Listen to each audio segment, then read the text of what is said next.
Sukses tuh ada prosesnya. Nggak bisa simsalabim abracadabra lalu kita mau sukses.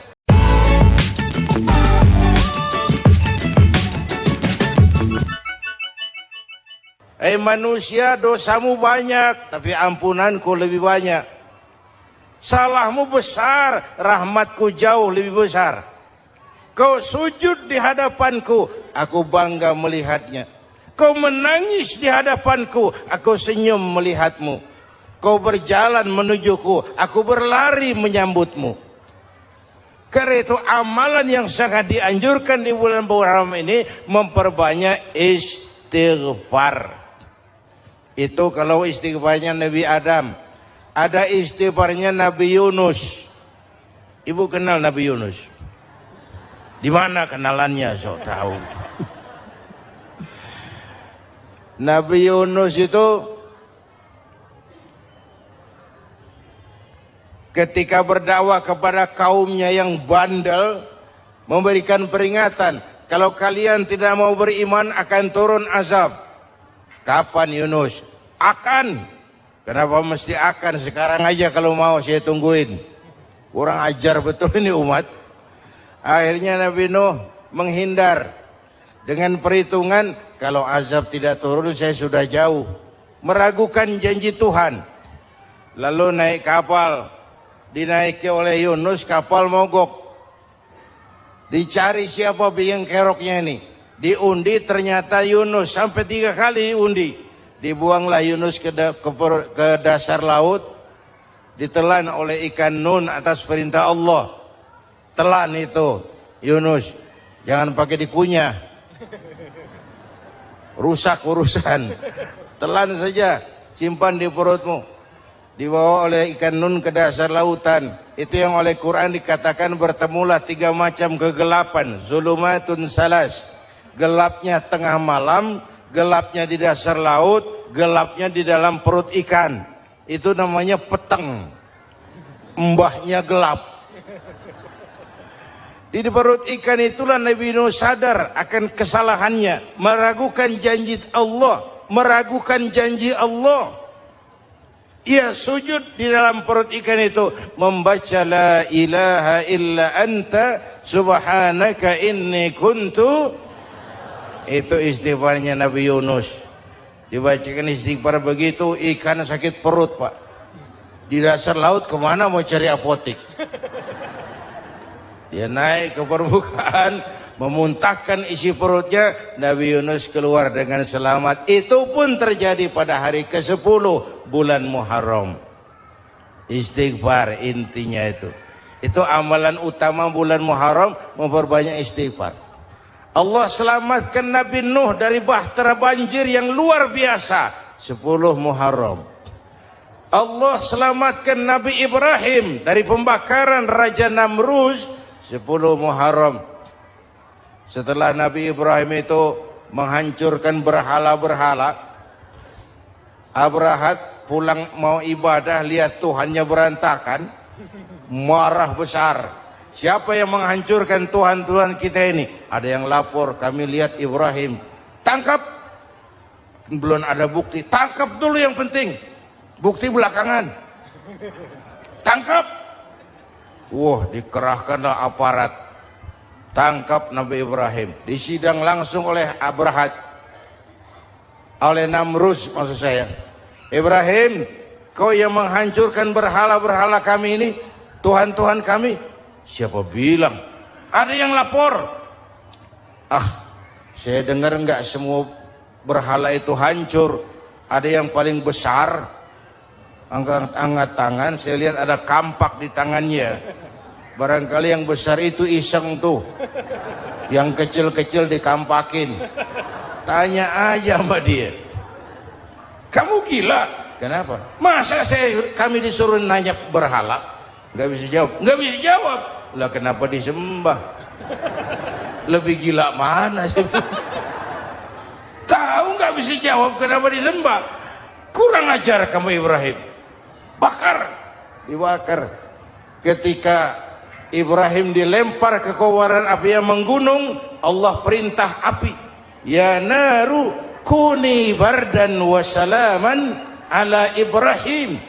Hai api, dinginlah sampean. Api Madura waktu itu, Pak.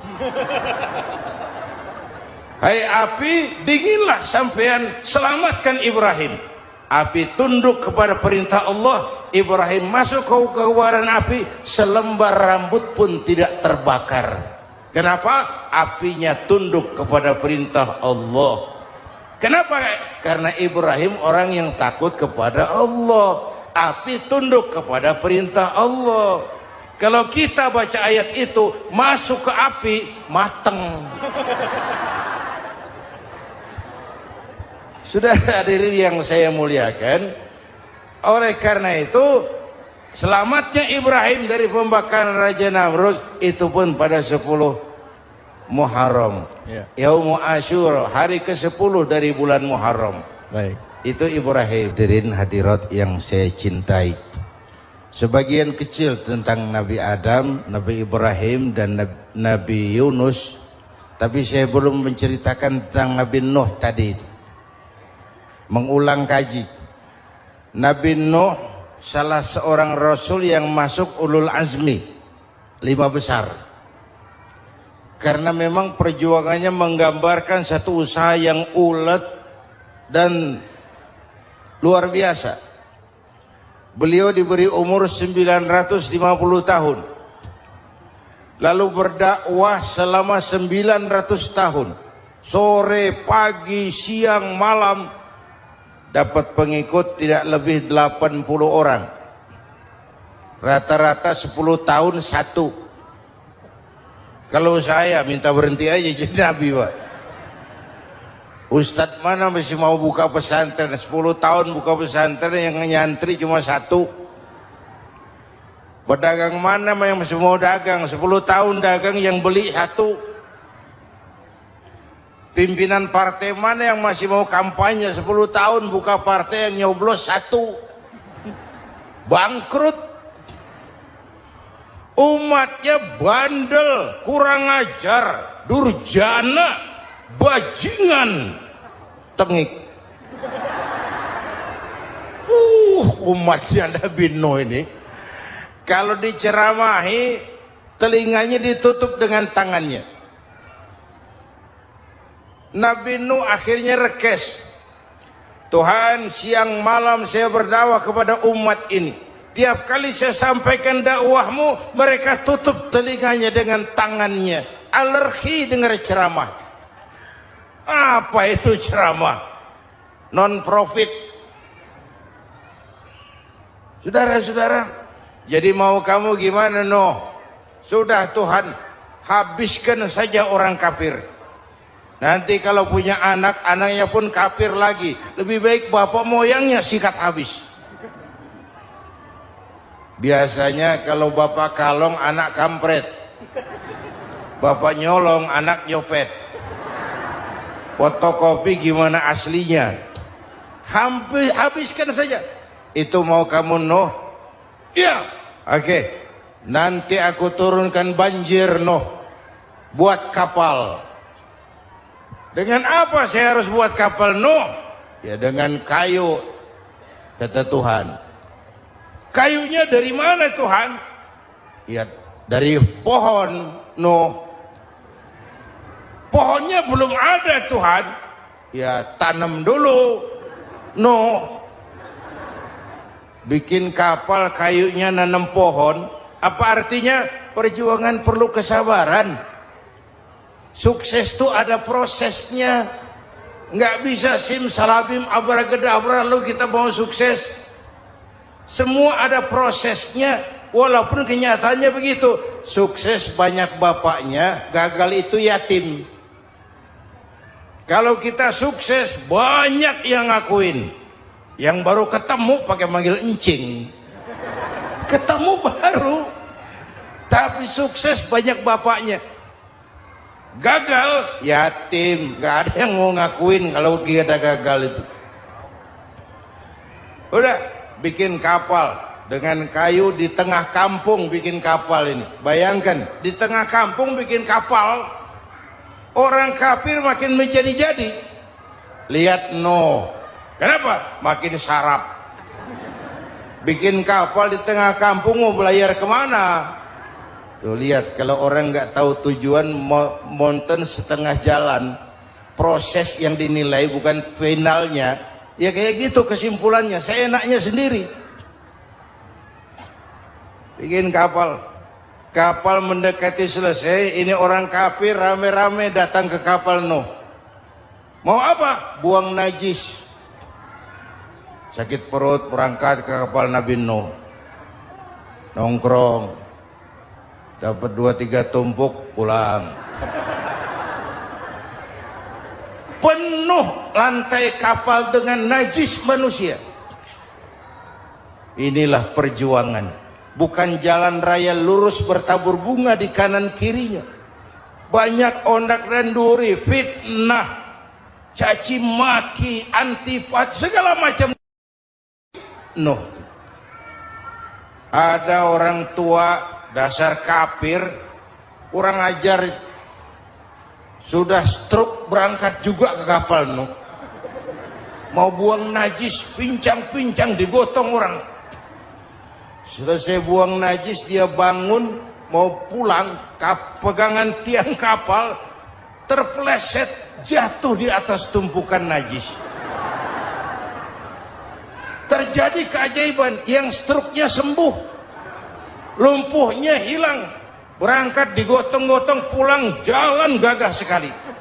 Tapi orang kampungnya heran, ente sudah sembuh? Sudah.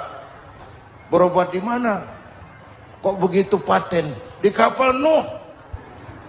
Masih banyak.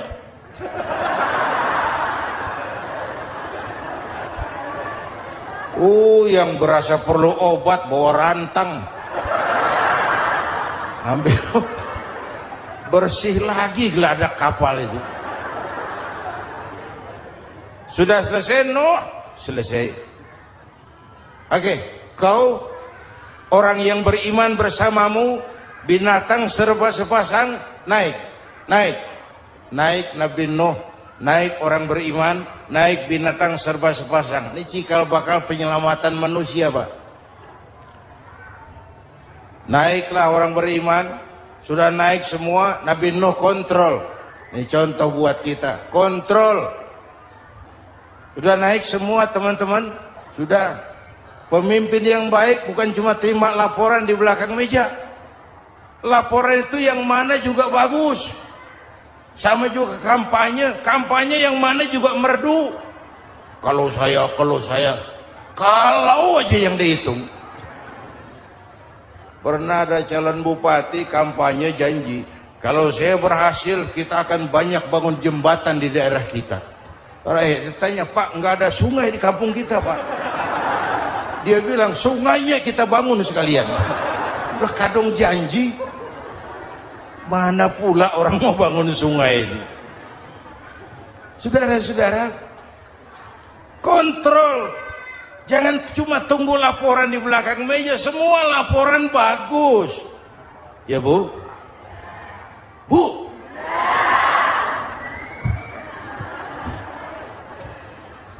Nabi Nuh kontrol. Sudah naik semua? Sudah Nuh. Pulan bin Pulan naik. Naik Nuh. Paimin bin Tukijo. Naik. Kami lihat naik. Ada orang Jawa juga kayaknya. Ada. Sudah kontrol. Kanan anak saya ikut nggak naik kapal? Kami tidak lihat itu Nuh. Kanan. Ini potret. Bapaknya aktif ke masjid, ibunya rajin ke majelis taklim, anaknya keleleran kemana-mana. Bukan di sini, di Prancis. Udah di sini insya Allah sama.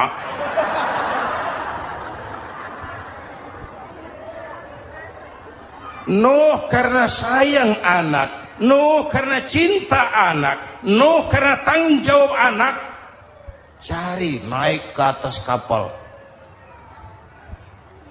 Lihat Kan'an, anak saya, nggak lihat Nuh. Turun ke ruang bawah, periksa lagi. Mang, Aya Kanan di dia. Jamaah Tasik ini rupanya di dalam. Teu aya mang. Aya ka mana ieu budak ieu?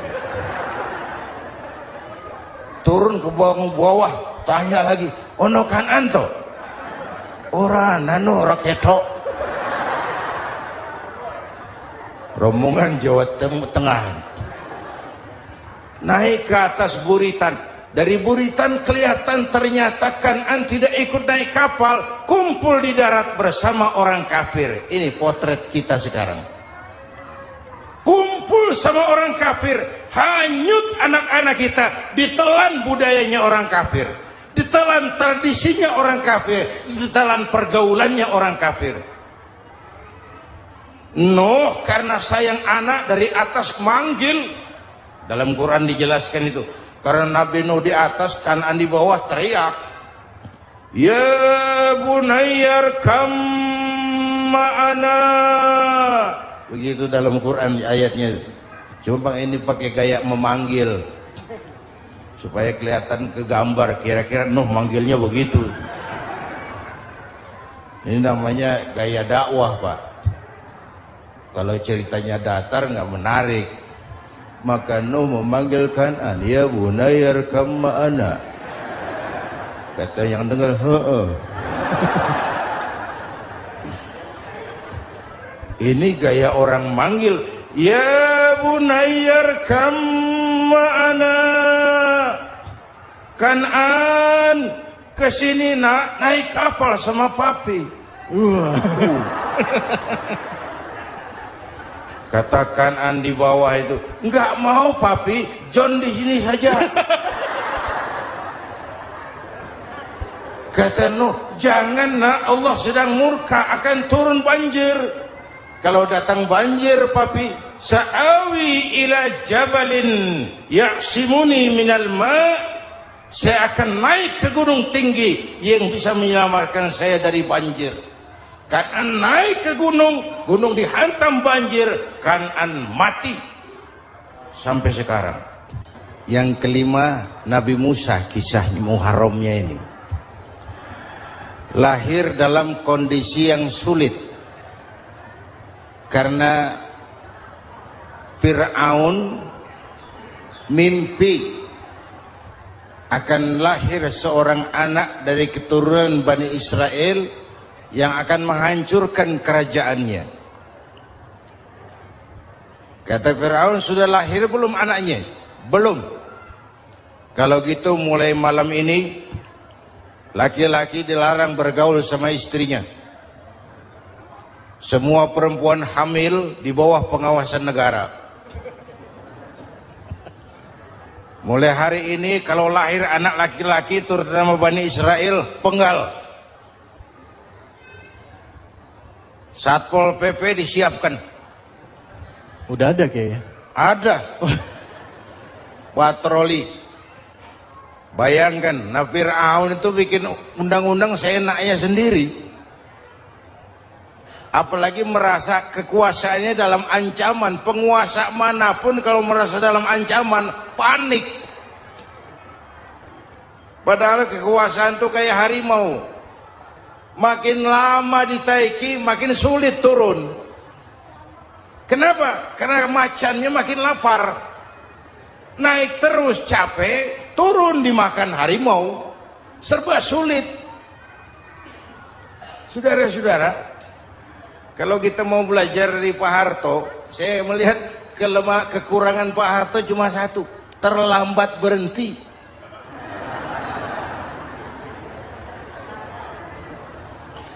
Terlambat berhenti. Di sekelilinginya banyak tukang jilat, tukang semir. Pak, kalau tidak ada bapak kami bagaimana, Pak? Saudara hadirin yang saya hormati, maka sering saya ingatkan, temanmu yang sejati adalah teman yang membuat kamu jadi benar. Bukan teman yang selalu membenarkan kamu. Berapa banyak pejabat-pejabat hancur karena selalu dibenarkan oleh lingkungannya. Bapak benar Pak, Bapak bijaksana Pak, itu tepat Pak, benar. Buang angin pun kata kelilingnya, oh Bapak sehat.